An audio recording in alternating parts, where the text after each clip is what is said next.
Welcome back to my YouTube channel friend. দেখো তোমরা, আমি কিন্তু একটা রেসিপি নিয়ে চলে এসেছি। এটা হলো ফিতে মাছ, আর এটা একটা নাম হলো কাঁচা তরোয়াল মাছ। দেখো কিভাবে আমি মাছটা বানাচ্ছি। তোমরা বন্ধুরা আমার পাশে থেকো, আমার চ্যানেলকে তোমরা লাইক কমেন্ট শেয়ার করো, আমার ভিডিওটা তোমরা পুরোটা দেখো, কেউ কিন্তু স্কিপ করে যেও না।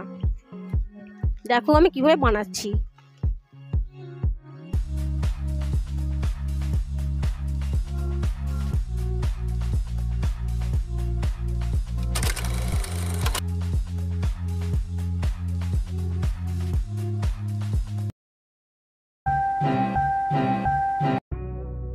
হ্যালো ফ্রেন্ড, দেখো আমি কিন্তু একটা যে মাছ, এটা দেখো, এটা হলো কাঁচা তরোয়াল, আর একটা নাম আছে ফিতে মাছ।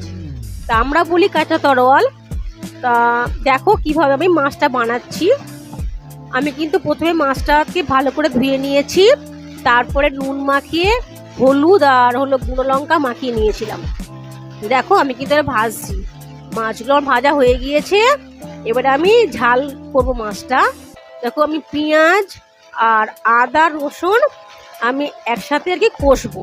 প্রথমে আমি পেঁয়াজটা একটু ভেজে নিচ্ছি লাল লাল করে, তারপরে এতে দিয়ে দিলাম আমি একটু টমেটো দিয়ে দিলাম। টমেটো আর পেঁয়াজ আমি একটু বেশ ভালো করে আর কি কষে নেব। একটু আর কি নুন দিয়ে দিলাম আমি, কারণ ওটা আর কি নরম হবে বলে, পেঁয়াজ টমেটোটা নরম হবে বলে আমি ওতে আর কি নুন দিয়ে দিলাম। এই মাছটা কিন্তু আমার আছে 500 গ্রাম। দেখো বেশ কিছুক্ষণ একটু কষবো, লাল লাল যতক্ষণ না হবে আমি একটু কষে যাব পেঁয়াজটা আর টমেটোটা। দেখো এটা কিন্তু আর কি আলু সিদ্ধ, আমি কিন্তু আলুটা সিদ্ধ করে রান্নাটা করব। আমি এতে কাঁচা লঙ্কা দিচ্ছি, অনেকগুলো বেশ কাঁচা লঙ্কা দিয়ে দিলাম, কারণ এটা যেহেতু ঝালের মাছ, একটু বেশ ঝাল ঝাল খেতে কিন্তু খুবই ভালো লাগবে। দেখো বেশ ভাজা ভাজা হয়ে গিয়েছে পেঁয়াজ টমেটো আর কাঁচা লঙ্কাটা।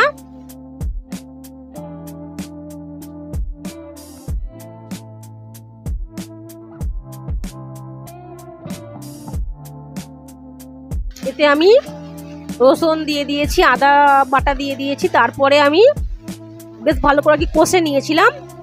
তারপরে দিয়ে দিলাম আমি একটু গুঁড়ো লঙ্কা আর হলুদ গুঁড়ো দিয়ে দিয়েছি, দিয়ে বেশ কিছুক্ষণ কষবো। ভালো করে কষতে হবে, ভালো করে কষতে হবে যতক্ষণ না তেল ছাড়ে। দেখো যখনই দেখবো আমি যে তেলটা ছেড়ে গেছে পেঁয়াজ আর রসুনের মধ্যে, তখন কিন্তু আমি ওতে অল্প করে জল দেব। তারপরে আমি দেব আলুগুলো। যেহেতু আলুগুলো সিদ্ধ করা আছে, এটা কিন্তু খুবই চটজলদি রান্না। আলুটা দিয়ে কিন্তু আমি একটু বেশ আর কি কষে নেব। বেশ কিছুক্ষণ কষে নেওয়ার পরে আমি ওতে আবার কিছুটা জল দিলাম। দেখো জল দিলাম, তারপরে একটু বেশ ফুটে ওঠার পরে জলটা আমি দিলাম ওতে মাছ ভাজাগুলো আমি দিয়ে দিলাম। মাছটা বেশ লাল লাল করে কিন্তু আমি আর কি ভেজে নিয়েছিলাম।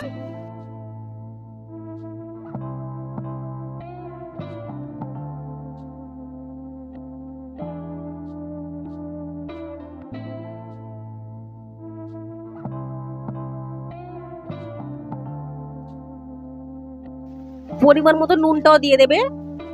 আর তারপরে দেখো একটু বেশ ফুটে ওঠার পরে কিন্তু রান্নাটা আমার হয়ে যাবে, খুব বেশি সময় লাগে না।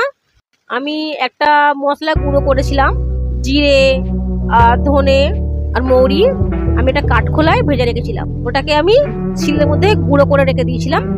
ওই গুঁড়োটা কিন্তু আমি এতে দিয়ে দেবো, দারুণ টেস্ট হয়। দেখো রান্নাটা কিন্তু আমার হয়েই গিয়েছে। আমার কিন্তু রান্নাটা হয়েই গিয়েছে, এবার আমি নামিয়ে নেব। ভালো লাগলে তোমরা আমার চ্যানেলকে লাইক কমেন্ট শেয়ার করো, আমার পাশে থেকো, আর আমার চ্যানেলটাকে তোমরা একটু সাবস্ক্রাইব করে দিও। পুরো ভিডিওটা তোমরা দেখবে, তার জন্য অনুরোধ রইল।